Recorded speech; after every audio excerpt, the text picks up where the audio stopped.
এই দেখো বন্ধুরা, দেখতে পাচ্ছ এটা রাসাল ভাইপার সাপ গমের ভুঁয়ে ছিল। আমরা গমে পানি ধোয়াতে এসে গা ভিজে আছে, দেখতে পাচ্ছ।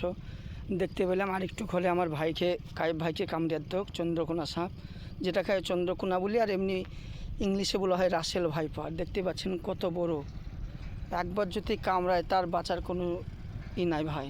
তা দেখো কত বড় একটা রাসেল ভাইপার আমরা বাড়ি মেরে মেলাম, এখনও লড়ছে, দেখতে পাচ্ছ। এই দেখো, ওই দেখো, ভালো করে দেখো। এই দেখো মাথায় কিছু নাই, ফাটিয়ে দিয়েছি তাও। এই দেখো, এই দেখেন, এই দেখেন ন্যাজগুলো সব লড়াচ্ছে।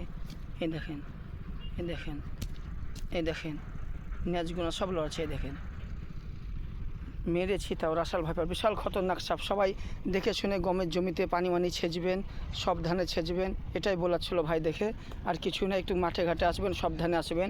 এই দেখুন গমের ভুঁই পাইপ পড়েছে, এই দেখেন ছেঁচছি, গমের ভুঁই ছিল রাসেল ভাইপার, সেটাকে মারা হয়েছে। এই দেখেন ভাই।